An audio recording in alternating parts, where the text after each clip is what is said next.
evening, good evening, good evening. Who lends you a friendly and warm shoulder to cry on and then sells all your secrets to the Daily Mail for a tenner? It's us, American Scouser TV Thursday Night Podcast. That's the tinnipe to the cool people. And we're joined by Brian and Sir Z this week. How are we, Brian? Doing great. Sir Z, how are you? Doing good, Macka, thank you. I mean, it's great. It's great being champions, isn't it? I mean, it's just, it's perfect. Don't know what to do with myself.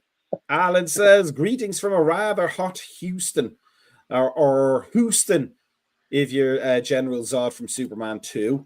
And if anybody's smart, they'll have watched the new Superman trailer that dropped, as the kids say yesterday. It looks fantastic. It looks really good. I can't wait for that to come out. I'm not so open to the new King of the Hill reboot, but we'll have to figure out what that's going to be like. But we're not talking about cartoons and superheroes. We're talking about our cartoon superheroes who are champions. That's a terrible link. Is that slot in a red top? Alan asks. It could be. It could be. He's as handsome as us three. There's no doubt about that. But here's what we're actually going to talk about tonight. The players that we have been linked with, Frimpong and Wirtz, etc. What do we think of all these links? Who would we like to see? Then we will talk about the something we've discussed before, and maybe would have been in, I think it was in room 433, which is the offside flag, the late offside flag. It's been spoken of as a cause for the injury, and poor Taiwo Awoniyi in an induced coma because of the injury he experienced. And we'll talk about that. And then we'll talk room 433. And then we will talk about the game on Monday, which nobody cares about except for the local Anfield drug dealers who are selling ecstasy tablets to Arnie Slot like it's going out of fashion, allegedly. Alan says Wirtz ain't coming to Anfield, but weirder things have happened. I've lost the will to live now. Good night, everybody. So with that stupid and disgusting pun out of the way, the question is, Brian and Suzie, we'll start with Brian, who we've been linked with. Frimpong for a song. Yes, I'm good with the puns now. We've been talking, Florian Wirtz being somebody that was mentioned and touted. Isaac was mentioned before as well at the beginning of the middle of the season. But Newcastle going into the Champions League, maybe not. We're going to have to pay through the nose for him if we want to get him.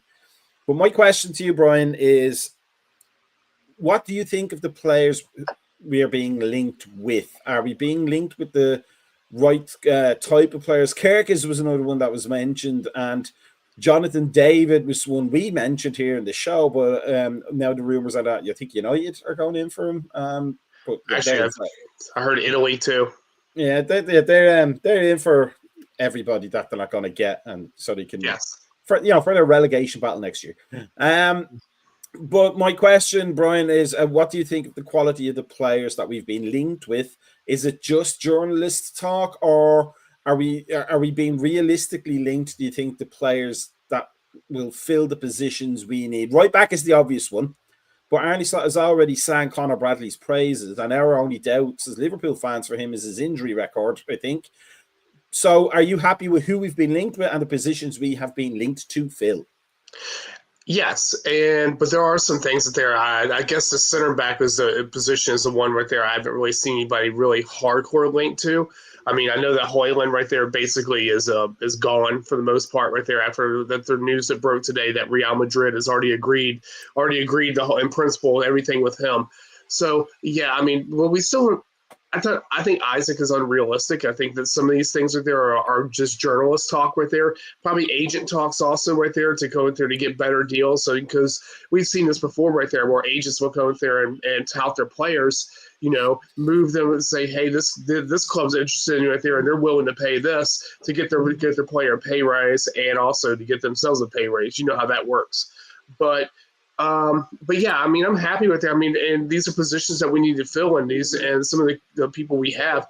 I mean, Frimpong is like there's a great link up right there for us. I mean, it fills a void right there that we need. It does competition for that position right there. And again, like what you just said earlier, people are definitely concerned about, amongst all of us, is concerned about Bradley's ability to come to last the entire season. And I mean, I'm really definitely concerned right there. And after watching the match from last week, I mean, it was he had a lot going to him, and then he basically puttered out toward about the 50th, 60th minute right there. He's puttering. I mean, so those are things to look out for right there. Still really seen. I mean, again, right there, I think we still need a midfielder, at least 2 more midfielders out of this thing right there, and I think that's going to come with sales. So, I mean, overall, yeah, I'm happy with it. I think that some of it's realistic, and of course, some of it's not realistic because that's the nature of the transfer rooms, which I tried to put in room 433 a couple weeks ago. Now, Sky Deal, we haven't heard from him in a while, but he says linked players whatsoever is not the problem, but rather FSG's unnecessary excuses in every window. Here's the why this is timely for me, Mr. Z. I read there in the very few 30-second breaks that I get in my job that is it Huson or Huyson? Is that how you say his name? Has already effectively signed a pre-contract or at least verbally given his word that he would be a Real Madrid player at the earliest opportunity that he can do so. And what it spoke to me was, we can spill the tea on Real Madrid's transfer dealings and how they do the mechanics of it. But the thing is, they get in there and they get the players that they want, more or less. It's very difficult to resist Real Madrid, and whatever dirty tricks they employ, they do employ them, and clean ones as well, let's be honest. But is that a worry? Because it is my worry. I'm still not convinced about the cleverness of our transfer people. They can get some moves right, and then they can stall on others that are, as we've spoken about here before on the show, that just makes sense, and then we lose out on them. Are you confident that whichever players look for Frimpong, for example, it looks like he wants to come here. That's what I read today. Yeah. He wants to go here. It's just the fee that we have to figure that out. Surely that says to you, pick up the phone or the text or the WhatsApp and go, yes, we'll do the deal. We'll give you the money. Let's just get this done and out of the way before anybody else hears of it.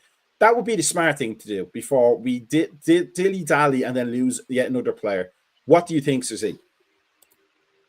Yeah, I think with Frimpong, if we're genuinely in for him, and I believe the fee's like 29 million, it's not even 34 million, I was counting. So 29 million, and it doesn't have to be paid up front. It's, to me, it seems a no-brainer. Bradley, he needs cover, and it's not a player I'd feel completely comfortable with going into the new season with as my first choice right back. I think a lot is, Gomez, he would have been ideal. Out of the two, I would have preferred to go to the new season with Gomez as my right back ahead of Bradley, but neither one of them can stay fit. Frimpong just makes too much sense with the money that's being touted around. He's in the Dutch national team. He's already playing with Gravenberch, Van Dijk, Gakpo. He knows Slot's way of playing. It just makes too much sense to not go for him. With Saidu, I really wish Saidu would come on to. So I really want to, with FSG, as much detractors as they have, we still can't deny that we're a well-run club. And under FSG, and I don't know how long Saidu supported Liverpool for, prior to FSG, I didn't think we were going to win the league ever again. And under their watch, we won the league twice, Premier League, the Champions League. We've been in three Champions League finals. We won every domestic trophy, club trophy under their watch. We've had the two best managers under their watch. We've had players like Salah, Mane, Van Dijk, Alisson. I don't know what else these people want. It just doesn't make sense. It just feels like they're an easy target for no reason. In regards to Madrid, it doesn't matter who we have in charge, whether it's whether we're run by a state or whether we have another Abramovich. Madrid are Madrid, and they're going to attract players, um, your FIFA, PlayStation players, because these like, there's a certain type of player they'll attract, players that think that they can make it at Madrid and become these Ballon d'Ors, and Ronaldo was there and so forth, and a lot of them don't make it. You look at Chimney; he could have come to us, and he could have been playing regularly with us, but he struggles at Madrid. And again, we see Trent is, probably going to be another example of that. Mbappe, he left PSG to try and win the Champions League, and guess what? PSG wins the Champions League without him, and he's not going to get a Ballon d'Or either. So Madrid can go along with these players and go after these players. It just feels like sometimes it does feel like Edwards just tries to be the smartest player, smartest guy in the room, but we're winning them second balls, and all these first balls that are going up, like these these generational talents and these big hype players that everyone wants and Madrid seem to get, they're not getting the best out of them. And then we're getting players like McAllister and Gravenberch and Mane and Firmino and Salah, and and we're winning everything with them. So Madrid, we can't compete against Madrid's name, but we can compete with getting, like I said, second ball players that that everyone thinks that we're going for. Again, look at Man United. Everyone, they thought we were going to go for Mason Mount, and they put in the 70 million bid for him, and look where he ended up. Like it's like we played in smoking screens, and all these other clubs believe that these are the players that we're going for, and we completely divert the other way, and then we pop up with someone like Jota that makes no sense to anyone else but us, and he does well for us. So, and there's a reason why Real Madrid wanted Michael Edwards at their club too. So as much stick as we give Edwards, he does know what he's doing. And Hughes, he's only been with us a season, but look, we've got slot out of him, and the acid test will be this summer, and we'll see. And we're in the best position ever to sign the players that slot ones, and I really want players that want to come to us. Like we might miss out on Højlund, but everyone knows that Højlund wants to go to Madrid. That's nothing to do with history. He wants to go to Madrid, and even if we signed him, we got 2-3 years out of him. He still would have given us the crap that Trent gave us, and he wants to go to Madrid. You can't stop that. So I'd rather have players that want to play for us, want to be with us from day one, and not use us as a stepping stone. I've said it on Discord as well that we used to be the team before the big club, but Klopp changed that. Now we are the final destination. You either stay with us, and if you leave, there's not one player after Klopp took over that left Liverpool that actually did anything, or anything worthy, or became a Ballon d'Or or won anything significant. We're going to Madrid from Liverpool. It's a lateral move. It's not a promotion anymore. So I just want the players that want to play for us. And if Madrid is in your thinking, then go to Madrid. Don't waste our time. But here, let me say this though, that on Edwards though, let's be also honest. He also brought us Balotelli, Iago Aspas, and Artemilo. Yeah, his track record is as 50-50 as everybody else's. But my point was that Madrid don't really wait, and they just go and get the player they want to get. Barcelona used to be that way as well. Yeah. Like putting jerseys on players and stuff like that, and basically just saying we're taking this player regardless. Now, we're not going to go down that kind of road at all as a club. And I do agree that FSG do run the club probably, I would say, better than anybody given the resources available in the Premier League. But at the same time, we've discussed here that we have needs in the team. We've needed a number 6 for ages. Even when Fabinho was there, we needed another Fabinho to back him up, and we never got one. We've suffered Darwin Núñez for 2.5 seasons. He obviously wasn't going to work out. He's not a world-class number 9 to match the world-class goal scorer that was to the right of him. And we also bought Chiesa, which it was just a nothing of a transfer. So we know as Liverpool fans, we need a number 9. We kind of knew we were going to need a Trent replacement as much as we may have hoped against hope. We knew we needed a new left back because Costas is Costas. He's a lovely fella, but he's not, even on his best day, some of Robbo's worst games, not some of his worst games now, but like in his prime, his level was still better than Costas' best level when Robbo was fit. But we need another left back.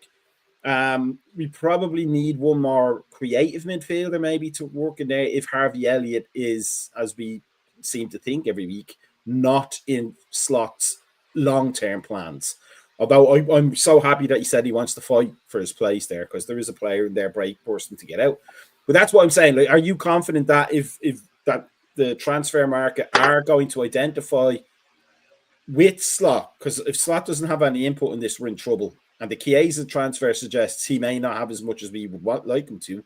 Definitely not as much as Klopp did. But to say, look, I need a right back, I need a left back, I need a defensive mid, and I really, really need a number 9 that can score goals. So go get me those. Are you confident that they will do that? Or that we'll come to the end of the transfer window and go, well, that was a big load of nothing again?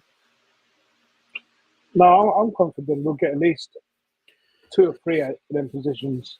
I mean, think about it, look, everything that you've said. We've needed a number 6 for the last 4 years, like since Fabinho was there. Like everything you said, we've known for years that you've needed, and Slot's coming and won the league. And despite all of that, and we've got this token gesture buy just to appease fans, and we've got him for 12 million, probably going to sell him for 20 million, and he hasn't even started a Premier League game for us. And that's just the shrewdness of Michael Edwards and Richard Hughes. Yeah, but like the thing is though, City are going to improve. They're going to spend money if because we know they're not getting charged 115 times. They'll be lucky if they get charged 1 time. United, for what they are, will try and improve. Arsenal will definitely try and improve if they buy the goal scorer they desperately need, and we don't match their kind of shrewdness and their moves in the transfer market. This might be Slot's only title. That's my worry as a fan. What do you think of that? No, I really don't. I mean, City spent 250 million in January and still struggling to come second. And yeah, they are going to strengthen in the summer, but they need a new goalkeeper. They need to replace Bernardo Silva. They need to replace KDB. They need a new right back. They need a new left back. That's a lot of. They're going to need at least 2 or 3 windows to get back to anything that they were. Arsenal. As much as everyone's saying that league was easy because Man City fell off, I think it was easier for Arsenal that Man City fell off, and Arsenal came second because Man City fell off. And or may not. Let's not count the chickens yet. We may have a second party on the last day of the season. Yeah, they might come second in the third in the 2-horse race.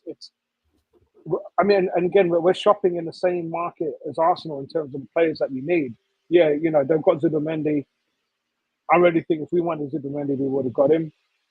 But we don't need him. Gravenberch, out of nowhere, Gravenberch became this player that we never thought he could be. And that's all down to Slot's shrewdness and Slot's coaching. And as much as I think at least 2 or 3 of these deals already done, this is going to be a long pre-season. There's no international games. June 1st, the market opens up for 10 days. I think we're going to have a long pre-season. I think the only reason Van Dijk and Salah have signed their new contracts, especially Salah, knowing that he could be earning 20 million a year or 50 million a year, whatever it was, they must have told them to, or given them indication of, these are the players we're going for. These are who we're going to strengthen. Otherwise, I don't see why they would have stayed. It's not like they got a pay raise or they've kind of stuck to the same wage, signed 2 years. But I think they've seen the bigger picture and the project that we, not so much a project, but we're going to strengthen from a position of strength. And I think even they know the type of players that we're going for, and maybe some of the deals are already done. I don't see us making desperate moves. I really think we'll have at least 2 or 3 players in definitely by August. Brian, I think Z makes some very, very good and solid points there, but there is an old phrase: "Talk is cheap." Show me the money. There's also another one of under promise and over deliver, but sometimes FSG, or not FSG, but the transfer committee, whatever they're calling themselves this week, have over promised and under delivered. Are you as confident as Sir Z is that we will get the players, maybe not the ones that were being linked to in the press, because that could be just paper talk as always, that sells column inches and clicks on their website, but are you confident that Arne Slot will come to the start of next season and go, I'm happy with what we got? So in order for FSG to make money, which is the ultimate goal, which we talked about a couple weeks ago, they have to succeed on the pitch. And so in order to succeed on the pitch, you have to put an investment in. So do I think that all these players that we're linked with are going to happen? No. I think they put the red nets up. They didn't invest from the start. They put the red nets up. Are all these players that we're linked with are gonna happen? I don't think so. I think there's gonna be some dark horse people that are gonna come through and are like, where did this transfer come from? But there are some deals on the market right now. That you have. That are easy to swap up. So I think that alongside with yes, we're talking about the number six spot, but your most expensive spots that you're going to have is another attacking midfielder that you're going to have to invest in, and also another central forward. Actually, you probably two forwards right there you're going to have to invest in, because you're going to lose Jota and Nunez during this window. So that's two players that you have to replace right there. Jaden Dan's right there is not ready for that leap up yet, so you can't really have him in there. There has to be another option to Slavazai. And I think that, everybody rates Jones to be that option. But I think that sometimes Jones, like that, as much as I love the player, I think that Jones with him sometimes plays with the ball too much right there and causes problems. Elliott's not going to be here. I think Elliott is. I think Elliott is meant for a Klopp type system right there, and I think that he's more of a creative midfielder, and I think that that's not the player that Slot wants. Slot wants an attacking midfielder that stretches the defense, and Harvey doesn't do that. So I think that a team, another team like a Brentford, somebody like that, is going to be a perfect move right there for Harvey to go to. Going back to Fulham would probably be a fantastic move for him, because I think that's the type of side right there that he can play in. But ultimately, right there, you have to invest to get money out of this right there. And so that I really think that we're going to see a window. We're going to see players come in, because we have to, because right now we're sprinkled with age and youth, and you need some players that are going to be in between that phase. So you're looking probably about a market of like your 25, 26-year-olds who haven't quite hit their peak yet, to go there and sprinkle into the side right there. Because again, if you look at the age of our side at the moment, we've got lots of young players, and we have like about 2 or 3 older players. So you have to go there and figure out the investment in there. So yeah, I think ultimately FSG is going to show money. I just don't think it's going to – I think they're going to look for deals, and I think that's what Edwards is going after. He's going to look at for sides right there, have that their release clauses on players. I think you're going to look for players like Cherky right there, who has a cheap release clause right there on him. You're going to look at these type of players right there, and they're going to try to get those deals across. You say that about the deals, but if you think that's going to be a factor, then Kevin De Bruyne makes a huge amount of sense then, doesn't he? Because he's free. He does right there, but the problem with De Bruyne is right there. We've all seen this right there, because we make comments about what De Bruyne is. Yes, can De Bruyne go there and actually play at this level still? Absolutely. Can he play at a high intensity for over 40 to 50 matches, which is what you're asking for? No. I think that you would have to go there and think of him as, when we got snapped up Milner, well, Milner was still actually capable of being in his prime. I think that De Bruyne right there at his age right there can actually do business right there, but the player would have to be willing to go and take a back seat right there and only play part-time minutes. And, for a player like De Bruyne, who's a top competitor, I think that's hard for him to do. And I think that you're going to see him go to, I mean, possibly MLS right there, possibly right there, something even into like it's a Italy, someplace like that. You're going to see him where he can actually has more stamina. The Premier League's brutal. It's a brutal league. I mean, if you can't withstand pace and aggression right there, you're not going to make it in this league. And I think that De Bruyne right now at this point is at where he's not going to be able to last that many minutes. Do you, just to kind of put a fly in the ointment though, is we don't play with the intensity that City play with, and we don't play anywhere near the intensity with Klopp. And next year will be proper slop ball. It won't be the hybrid thing. Do you think that maybe that might be a factor for both the club if there was a connection there? Apart from the fact that he was a Liverpool fan as a kid, but if there was an actual contractual connection there, like a little reach out, Kevin, what do you think? We can't give you a huge amount of money. We've got loads of it. But that might be a mediating factor, is that he won't be expected to do as much for City, and maybe he gets the League Cup off. Maybe he gets the early rounds of the FA Cup off, and that might be the mitigating factor that helps him to actually get the 30+ games in the season. But again, it also goes back to the same thing. Yes, the distribution right there from De Bruyne is absolutely amazing, and how he can change a game right there. But is that a slot type attacking midfielder right there? And I don't think it is. I think that he wants another duplicate Szoboszlai type of player right there who can stretch defenses. I mean, if you want to go in, unless Slot reimagines how he lines up his midfield and goes with the 2 attacking midfielders and a holder back behind it, I don't see where it works. I mean, it's because then you have to go also say right there, who is De Bruyne going to take out of this side? Is he going to take McAllister out of this side? No. I mean, and he's not going to be a holding midfielder, so that's going to go into a different other realm. I just don't see where De Bruyne fits the pieces right now. I just don't see it. I see it as an option player, but again, right there, he's a top competitor. Does he want to be an option player? And I don't think that's the case. I think that De Bruyne wants to continue playing. It's kind of like much like what you heard from Vardy right there from leaving with Leicester City. He still thinks that he can play in a top tier league and play consistently. I don't think that either player can play consistently right there. I think that De Bruyne right there, after De Bruyne came back from his injury that he had 2 seasons ago, he has not been the same De Bruyne. And I think that Pep knew that, and I think that's why you saw that whole entire midfield change up. I mean, it'd be interesting to keep an eye on. Honestly, right there, I mean, if Oscar Bob was healthy right there through there, I don't think De Bruyne probably would have seen as many minutes. Yeah, there's probably a lot of truth to that.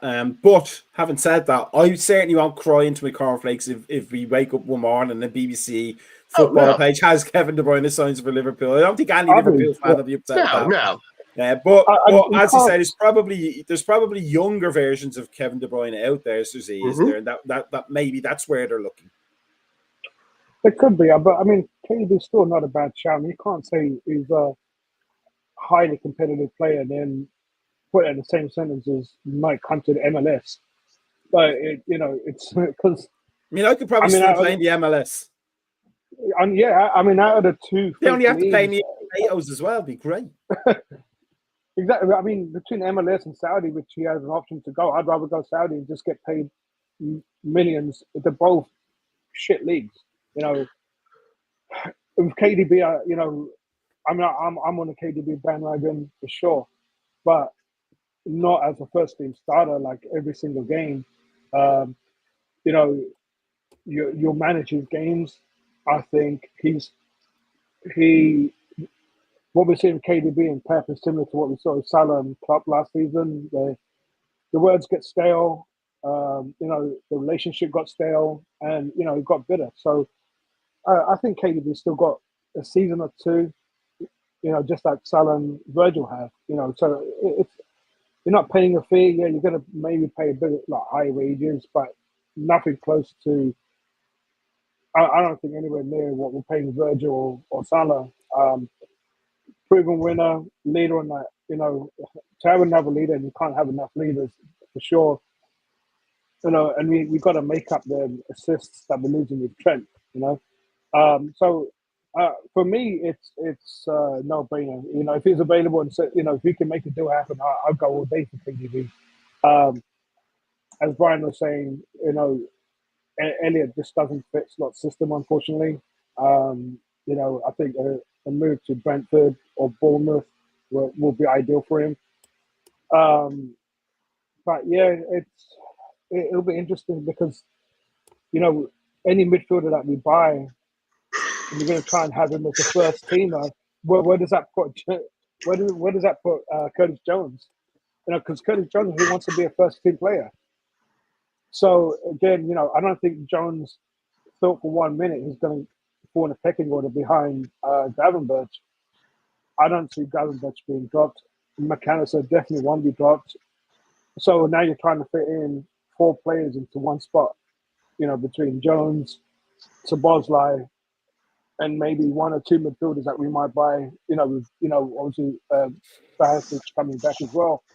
So it'll be interesting. I think Elliott's definitely out of the 2, Elliott or Jones. Elliott will definitely be sold. And then we're also losing a homegrown player there too. I'm glad the sort of choice that I have to make, but I think just going by what you see the players that Slot dropped over the season and he consistently played, Gravenberch and McAllister aren't being dropped.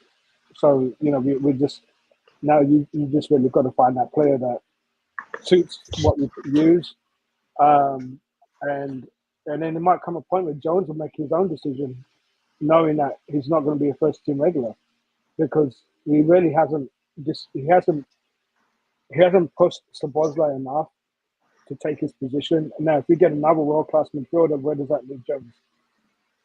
But here's my question, though. I think we talked we did talk about. I don't think we did talk a lot about the 3 midfield players essentially being ran into the ground all season.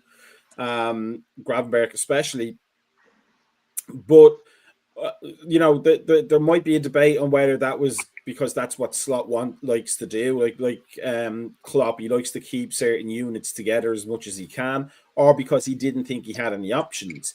Now, my question to both of you, I'll go to Brian for this one, but my question is, though, the nature of the game, if you're Jones or if you're Harvey Elliott, is if you want to compete for the top trophies and you're on the top teams that compete for those trophies, if you're not the top player in your team, it's pretty much tough luck, isn't it? If you can't put your performance so that you're undroppable but from the manager, then you don't really have cause for complaint, and fans by extension then don't have cause for complaint. And I'm thinking of, like, you know, the competition that Manchester United had under Ferguson. If you couldn't displace Roy Keane from that central midfield holding spot, tough luck. Roy Keane starting over. You had to be better than Roy Keane to get into it. You had to be better than Paul Scholes. And they brought in a lot of players for positions like on the, you know, I remember it was Giggs or Sharp or Kanchelskis for the wings at one point. And Sharp got turfed out. And he was like one of the brightest lights of his generation, Lee Sharp. But he just wasn't as good as Kanchelskis or Giggs. He definitely wasn't as good as Giggs. As much as I hate to give that guy any credit, he was a phenomenal left winger in the 90s when we all thought wingers were dying out. But that was the nature of that. When we look at our own history, we had Kenny Dalglish, we had Ian Rush, we had David Johnston, and we had John Wark, who ended up at Ipswich competing for the 2 centre-forward spots. If you weren't as good as Ian Rush or Kenny Dalglish, and your name is John Wark and David Johnson, guess what? You're leaving the club in 3 seasons because you're not breaking in there. But that's your job to do that. Even John Aldridge left because he knew he wasn't going to displace Ian Rush in the number 9 position. So my question, Brian, isn't that what we want? Don't we want somebody like a Zubimendi coming in to make the other 3 lads go, oh, crap, I have to be on top of my game every single week, otherwise I'm sitting on the bench, as opposed to, well, it doesn't really matter what I do. He's not dropping me at all. I mean, there's 2 sides to a coin for that one, isn't there? I mean, absolutely, right there. You need to go there to have competition to push players. I mean, that's a given right there. The problem is right there. What goes back right there is, do we have that currently in our side at the moment? I think that we have a gap, a weakness right there at that, because if you look on here in the matches from this season, I know sometimes it's a sore spot for some people right there, but did Jones justify right there to being in the starting 11? No. Did Harvey justify being a starting 11? No. Not a player did right there. So that right there tells you why McAllister played the minutes he did, Gravenberg played the minutes he did, Slavosly played the minutes he did right there, because you can't go there because they were not pushed to the level. Those guys did not rise up to that point right there where they have to. And again, and that's only basically Harvey and Jones that need to look at themselves. I mean, honestly, it goes to the point right there. Is if you want to come there and have that starting position, you have to fight for that starting position. You have to rise above and you have to go and do better. So in each cases right there, Jones right there and Harvey right there are going to have to figure out what's the future of their careers. You said right there, hey, do I want to come there and be a bit part player?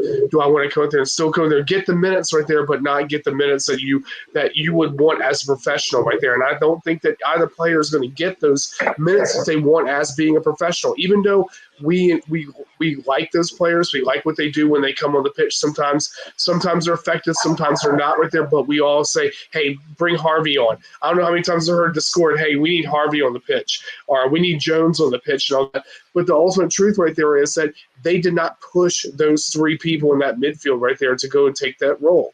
So, yeah, I welcome Zuma Mendes. I welcome players right there who can actually push. I just don't think it goes back to the thing. I just don't think that De Bruyne is that type of player right there that's gonna ouster these players right there that we have right there. Just be one mainly out of age, and the other one out of agility, and another one out of actually being consistency. And I think that's what you're going to have the problem with right there with a 34-year-old coming in a midfield right there. That's in that midfield. So do we need to go there? And again, I think the focus point has to go with players right there who are going to be in that 24 to 26 year range right there that can actually go and push that can push to your younger people in there, because you have Macka's 24, Gravenberg's 22. So and Slavosly's 23, I think now.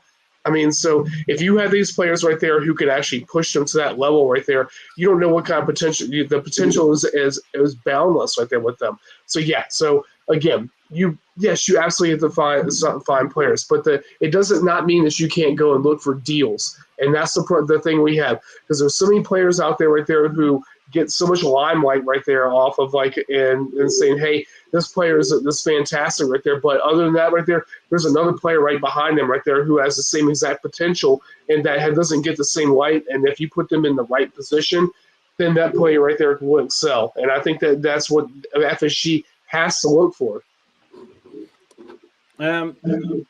We could talk about this for ages, I think. I haven't even reached the goalkeeper position. I still think Mamardashvili, whatever his name is not playing for Liverpool. But never going to play for Liverpool. Never going to play for Liverpool. But we do have other things to talk about. So from the realm of fantasy to the realm of reality, Taiwo Yomni, well, I can never say his name right, so I do apologize. But I think he's still in the induced coma in hospital right now, isn't he?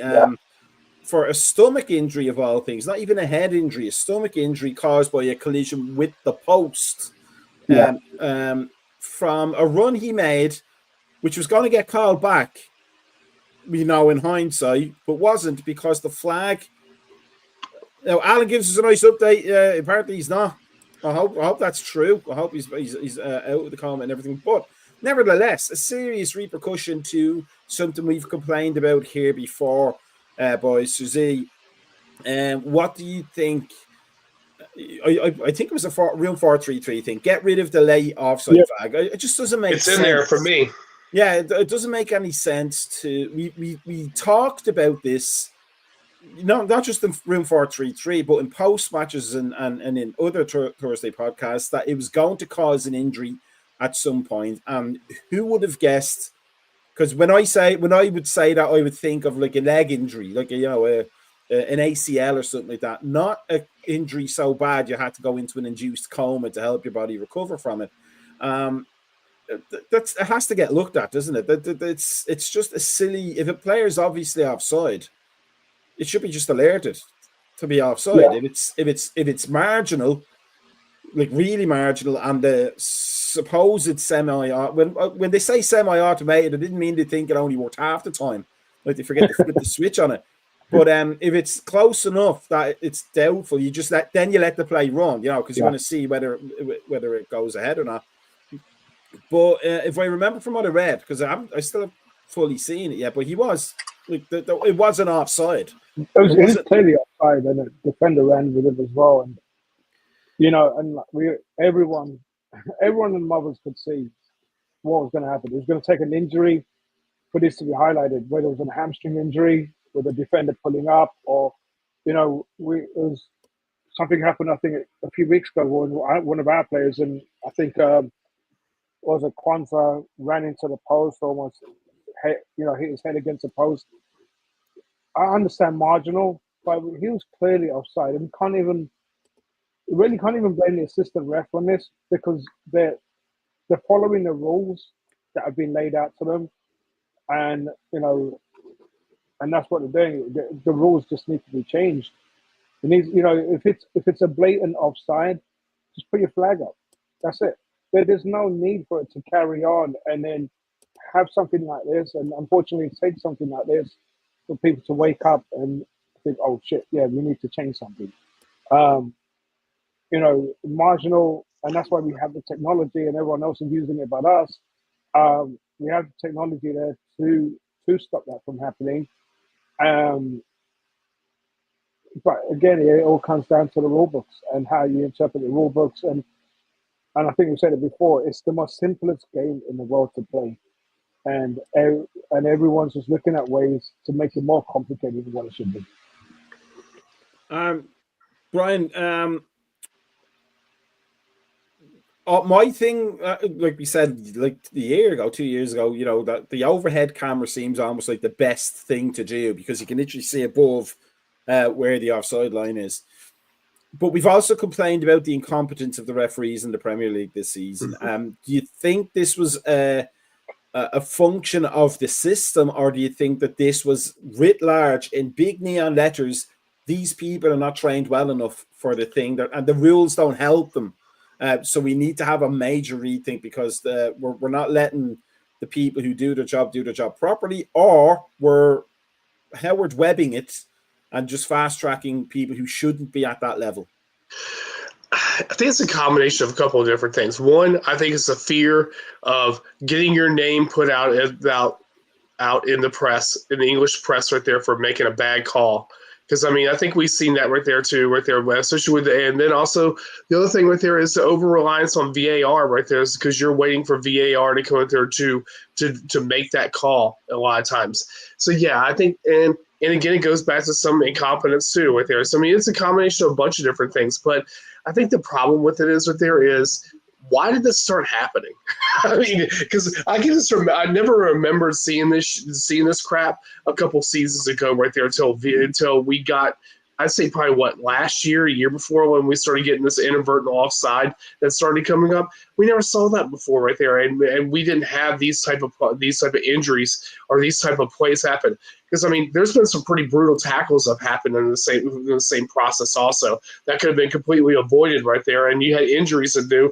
I think you had a hamstring injury that happened over to us. Was it last year from an inadvertent from the offside flag? Can't remember who exactly it was. But we've seen this happen right there. It's a simple thing. If you're a linesman right there and you see that the player's offside, just pull the flag up. Just pull the flag up, move on.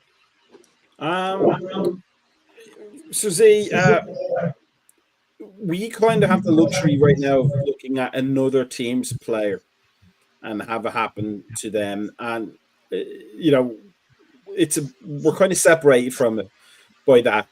But we've also been on the end of some horrendous refereeing decisions, and I'm thinking of like the high foot in that City game in a couple of years ago, things that we know didn't cause anything serious now, because it didn't. But who knows? Like a studded cleated boot or studded shoe, whatever way you want to say, in whichever version of English you want to talk in, to the chest or down the leg, can be a very, very serious season-ending injury at times.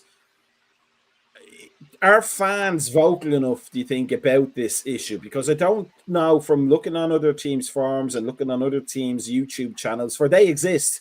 There are apparently other YouTube channels supporting other clubs than American Scouser TV. I don't know why. We're the best ones. But, you know, should fans be in more of an uproar about this issue and also about the general incompetence of refereeing in the Premier League?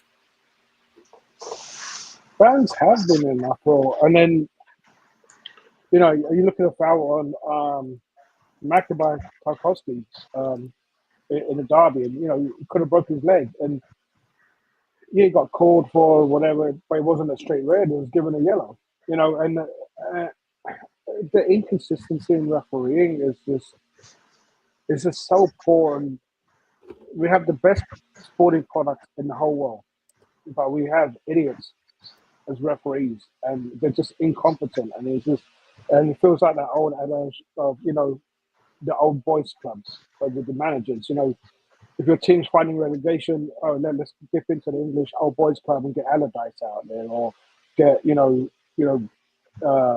Mark Hughes or whoever it is, or Dyche. And, you know, the competency of refereeing in a game that now it's a difference between millions. You know, whether you're going into the Champions League, a winning league, and God forbid relegation, because you get relegated now, a bunch of people are losing their jobs, you know, on the front line, you know, and these are all controlled by poor refereeing. And nothing's going to change until it hurts people's pockets. You know, you look at how much the game, seeing like racism and other, like, you know, chance of, you know, discrimination chance and whatever not, until it hurts someone's pockets, like the ESL almost did, nothing's going to change. The ESL came out for 2 days. It took a bunch of people, you know, a bunch of fans supporting it, you know, protesting against it, and they immediately stopped because it was going to hurt their pockets. But until something like this hurts someone's pockets and hurts the wallet, nothing's going to change. And the referees are just going to be allowed to get on being incompetent. And, you know, we saw David Coote this season.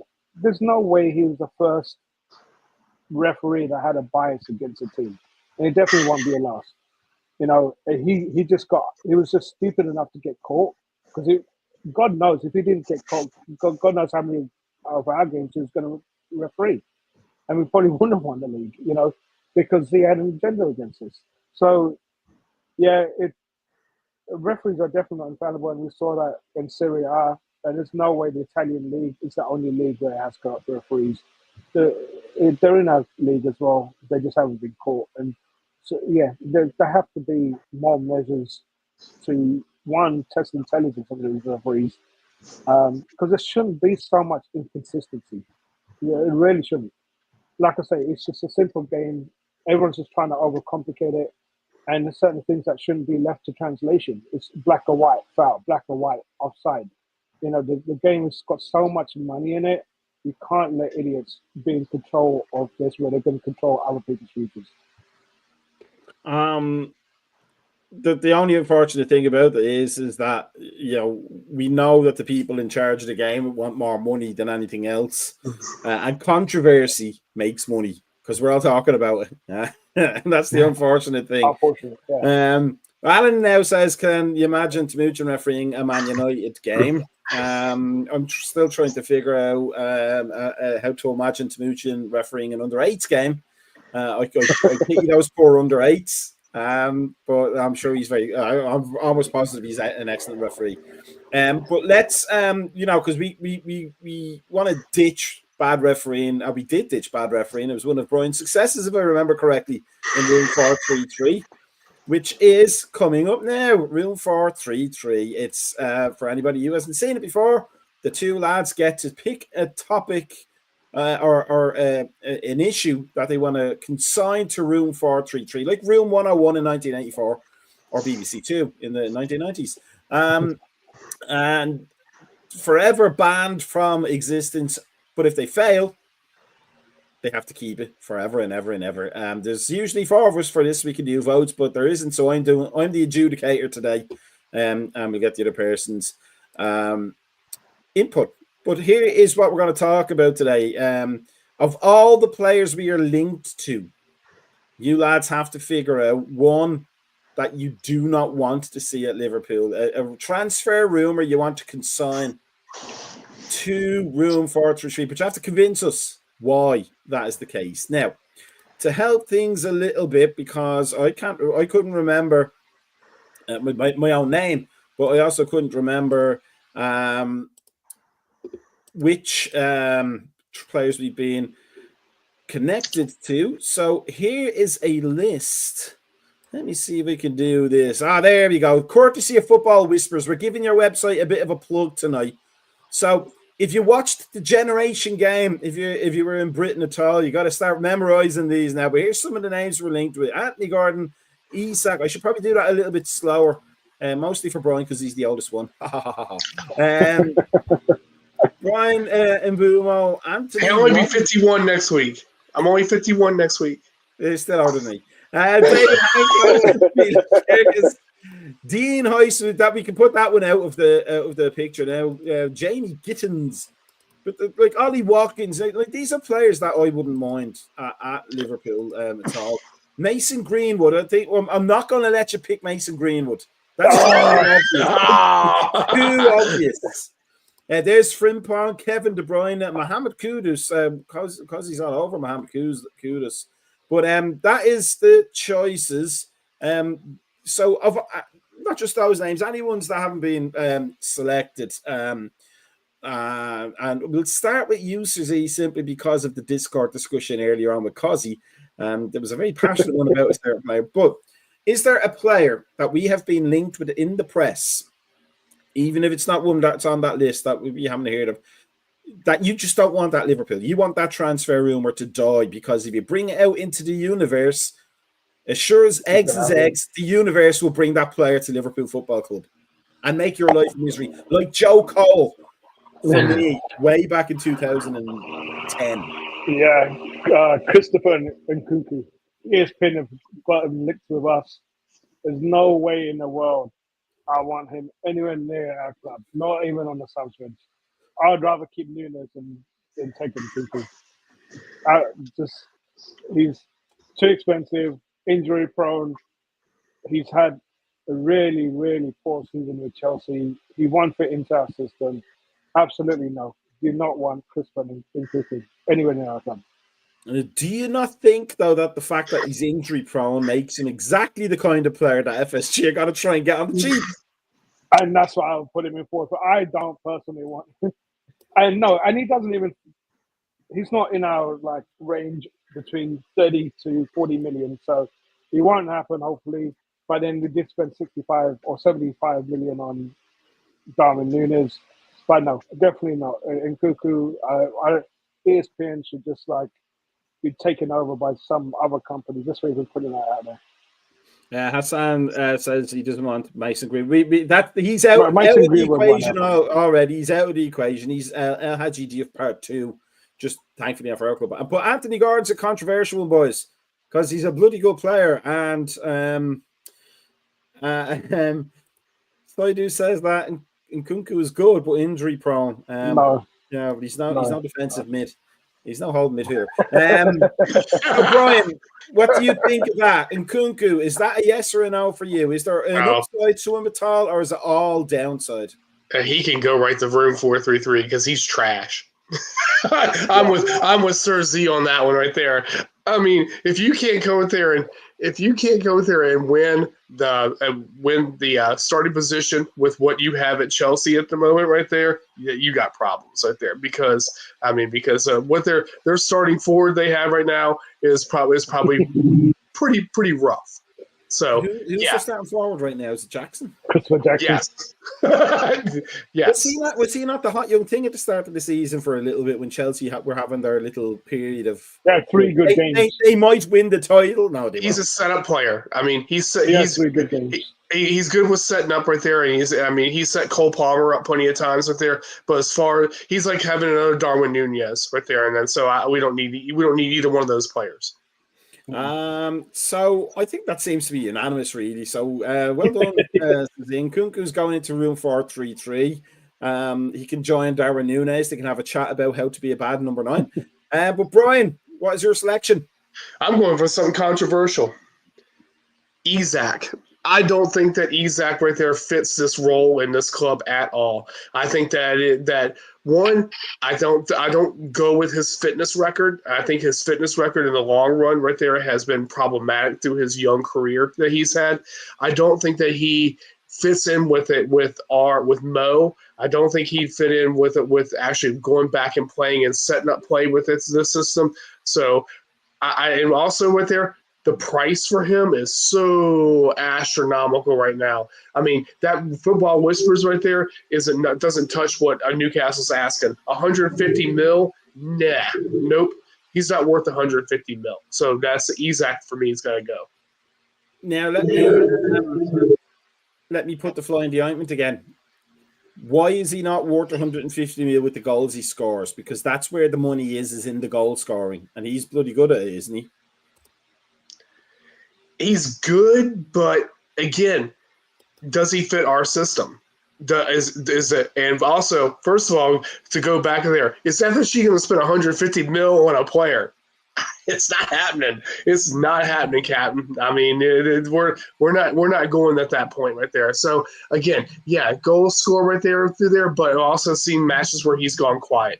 I mean, so again, it's consistency with goals right there, and I just don't see it. I mean, I see it with him. I mean, we have right now a winger that has more goals than he does, and he's a center forward. It goes back to the same thing we talked about with Darwin and with Jota. So many of the forwards that we have right there. I mean, the last forward that we had right there who is prolific right there is Luis Suarez. So if you want to go down that line right there, does he have the same type of track record as Suarez? No. So again, right there, I don't think he fits our system as far as being a prolific striker.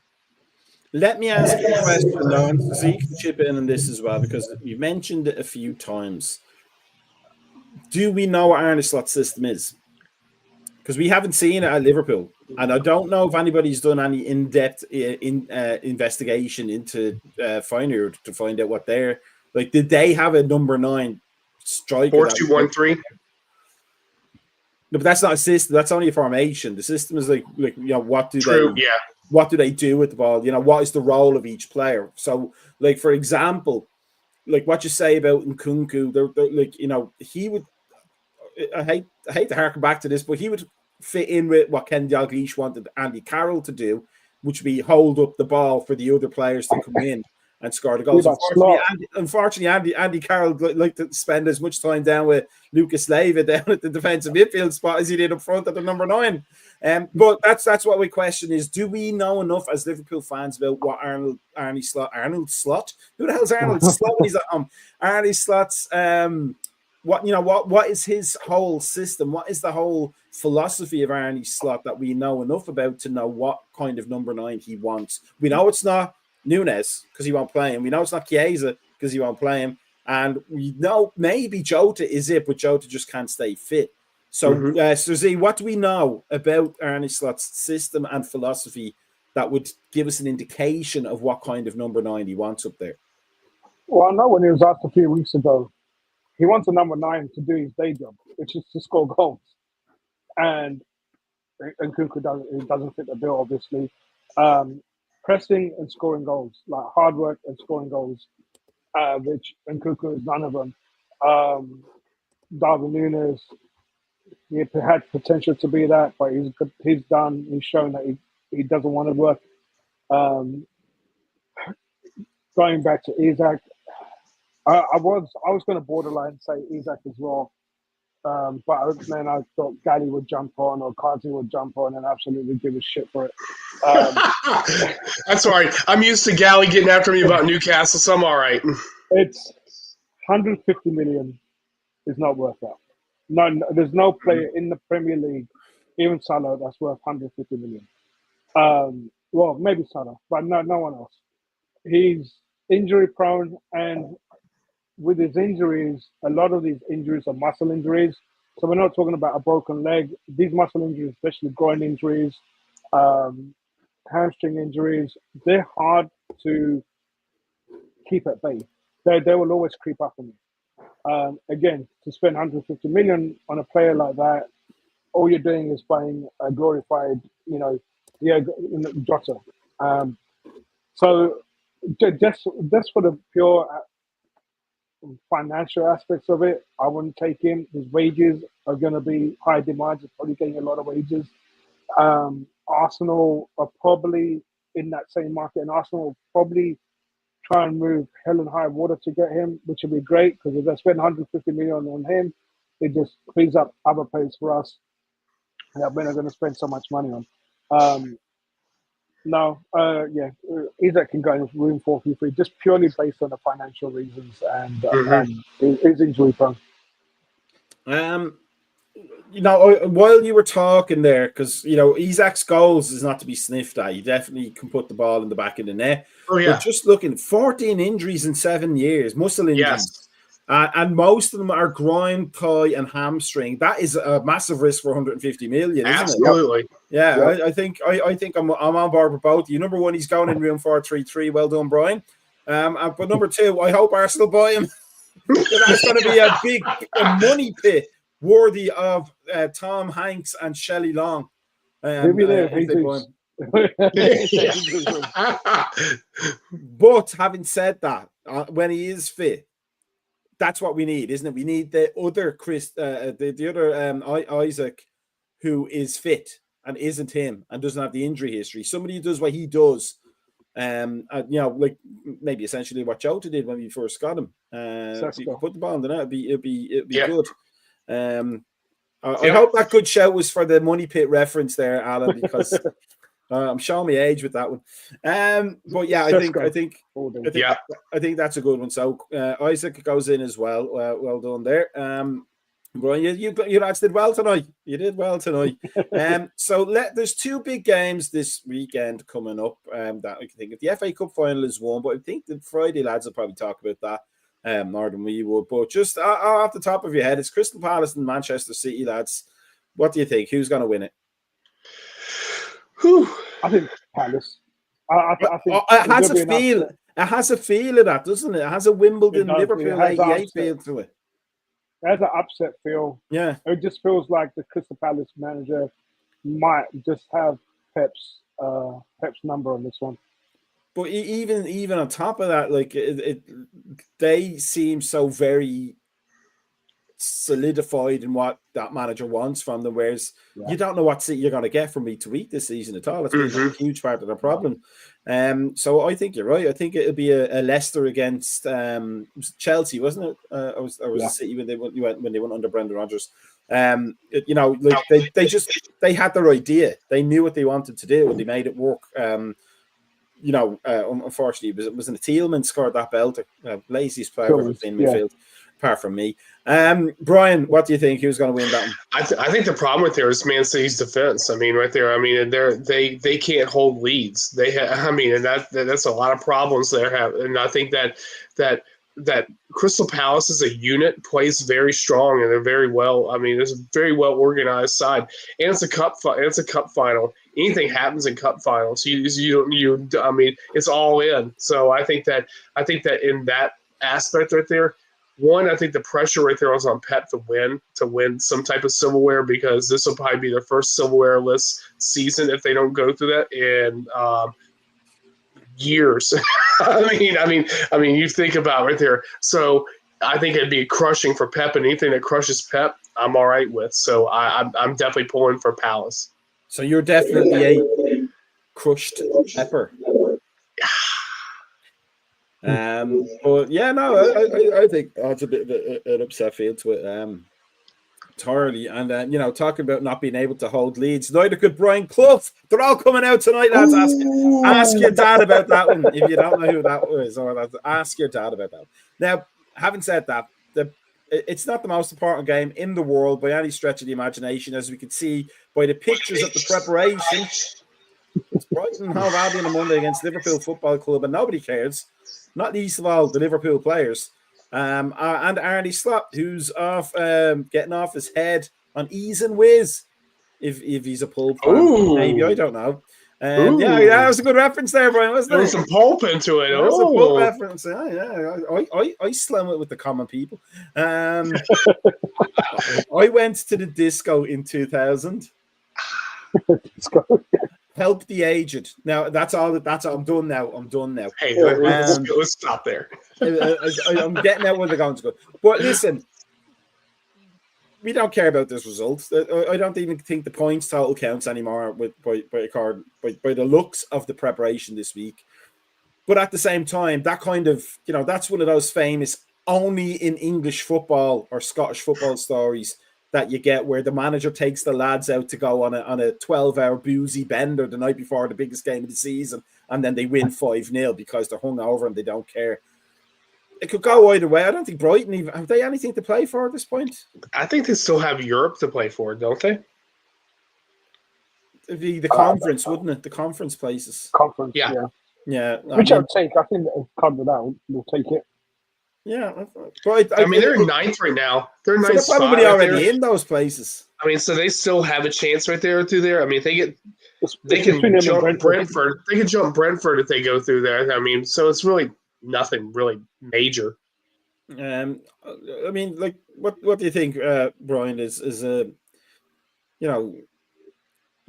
do you think any of them care? It didn't look like Arnie Slot did. I don't think really any of us. And I mean, Sir Z's not even going to go and mess with the blood pressure medicine on Monday, right there. I don't think anybody cares at the moment, right there. Again, we're still champions, no matter what. I think the only person that cares is the one person that's not drinking, and that's Mohamed Salah.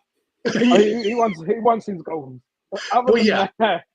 He's looking for the record, breaking some records, and Arnie Slot's there going big bucks, little bucks, or big fish, little fish. Yeah, I mean, I still think that you're going to see a lot of this right there. I think you're still going to see more rotation. I just don't think hopefully, and I didn't want to bring. I'm not going to say this player's name, but I hope that he's not even on the bench. I mean, I think that shouldn't even be a thing. I think last week right there should have been enough to go there and just say, hey, move that position on. But I really want to go there I really want to see this is preseason. I want to see us start looking at different players in different spots right there and see what roles that these players can play in. And that's my biggest thing on there. I want to see Cody come there and get more minutes right there so he can get his fitness straight right there and there since he had that gap of time. I want to see that. Those are things I want to see. I want to see Kwanzaa get minutes. I want to see him actually go in and be able to go there to actually look and see what we can do with him. Whether we're going to go in there to actually solidify and put him as a number 2, number 3 on that right hand side, or we're going to move him. I want to see that Gomez is healthy again. I'd like to see Gomez get on the pitch right there again. Right there. These are things right there I just want to see right there. I think that we need to look toward the future, toward the summer, and I think that players who are in the past should stay in the past. So, Z, do you think Kelleher should get game time before the end? I mean, he's probably off at the end of the season somewhere else, but there's no drama around that. Like, he has never kicked up a fuss about not getting game time. I think he made one comment once in a newspaper, which is just, I wish I could play more games, and that was it. But it'd be nice to see him, give him a bit of a send off if he is to be gone. I still hope he doesn't, because I don't know enough about Jaros to call him our number 2, and we're not seeing Maradashvili coming in. Maybe Kevin De Bruyne will be the new goalkeeper. But what would you do? Would you go with Brian and pick a lot of rotation players and just say, look, don't worry about 90 points or whatever. We've won the league. It's been a long season. Let's just enjoy it and get people minutes. Yeah, I do. It just depends how much accountability or responsibility Liverpool want to take. It's like we were saying that it's between Brighton and Brentford for that Europa spot. And, as much as that, well, not Europa, but the European Conference, whatever it is, for us, it's nothing. But for a club like Brentford or, or Brighton to get into Europe. That's a big thing for them. So we still got that kind of responsibility to try and make something out of this game. But then it's also not our responsibility in that sense. So it's if we didn't lose against Chelsea, I wouldn't have minded this. I would obviously want to win this game. But yeah, I'd like to see players like Elliot, Kears, and hopefully if he's back in the country, he's going to start. Jones get a start. Bradley maybe try and finish 90 minutes because and I wouldn't even be opposed to having Jaros play this game. I think we know Keller is leaving, so just stick Jaros in there if we if we're able to. Kwanzaa for sure, and then Simicast. Yeah, just the fringe players, and maybe a couple of experienced players just for shits and giggles and just to pretend that we give a shit about the game. Now, do you include Chiesa in that? Or is he fringe of the fringe? It'd be interesting if Gakpo or Diaz play. So the one player I'd like to see right there that's in this side with that, I'd like to see McConnell come there and go in and actually play, because I just want to see exactly what Slot's like ideas for moving forward with him, because I think Slot likes him, and I think that we've seen that happen with him playing in there, and give him those minutes to see whether is he going to be enough for us to go in first team next year, or do we need to go there and loan him out? I mean, so those are players right there you want to see right there. Looking for the future right there and see where they're at. I mean, I wouldn't be opposed to seeing Jaros. I wouldn't be opposed to seeing Kelleher. I mean, I do think that that for our last match right there, I do think that we need to play Allison in that, because I think that Allison does that last do right there in front of Anfield right there on there. I mean, but I think that this match right here, I don't care. I mean, and honestly, I really don't. I mean, I'd like to see, again, like I said, I'd like to see rotation, get players minutes, and then let's move on to the last match. So Z, give me a score prediction. I'm not even going to ask for an impact player, because who knows what the hell's going to happen. But do you think there'll be a solid score, or will it be? Are you both showing your bicep guns there at the same time, lads? I didn't know it was going to be a competition there. What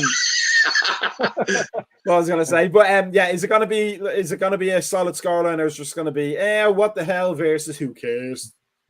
I think it could be 3-1 Brighton. That's an interesting one. Alan says 2-3 Liverpool. What do you say, Brian? 2-2 draw. I think Matoma right there is actually going to be a player to watch. And maybe someone we could have mentioned earlier on, but we didn't, because I didn't look that far down that list. But I'm gonna say 5-0 Darwin Núñez hat-trick. It has to happen at some point. A natural hat-trick. A natural hat-trick. We'll say that next season when he's not with us. I'll be saying it next year when he's not even here. Well, with that said, if you are watching right now and you are not subscribed, or you haven't followed us on YouTube, Instagram, Facebook, X, formerly known as Twitter, Blue Sky, Mastodon, and Uri Geller's Special Psychic Magic Kit 1974, then go do so now, because otherwise you won't know when all of this baldy goodness, plus the other lads who aren't as attractive as us, is going to be heading towards your screens. But make sure you click that button, smash it, tap it gently, and make sure you hear that bell notification when we have new content, which is pretty much every day, almost, at least every second day on average. But it's all good stuff. And then for the rest of us, Brian, great to see you as always. So Z, great to see you as always. Yep. Cozzy's not with us because we were just too handsome for him tonight, but I'm sure he'll be back next week. Keep an eye out for watch-alongs on this weekend, and then for maybe a pre-match and a post, probably not a post-match, that'll probably belong to the Monday night podcast, but definitely look out for a pre-match for the Brighton game. There's only 2 weekends left, and then we're done for a couple of months, and we'll only have transfers to talk about. But I think we all need the break. We need to let it all sink in and let every other Premier League club supporter get used to and adjust to the fact that Liverpool are the champions and nobody can take that away from us. But from us here at American Scouser TV, ASTV, to the cool kids, thank you for joining us, for sticking with us, and for all the comments. We love to see them, even if some of them are an hour behind. Sorry about that, Mohammed. But we will be back next week, and we will see everybody and have a good, safe, and peaceful weekend. And who knows where Arnie Slot is getting the good stuff from, but he certainly seemed to be enjoying it this week, and let's hope that's how the game goes. Have a good one. Peace out. We'll see you next time.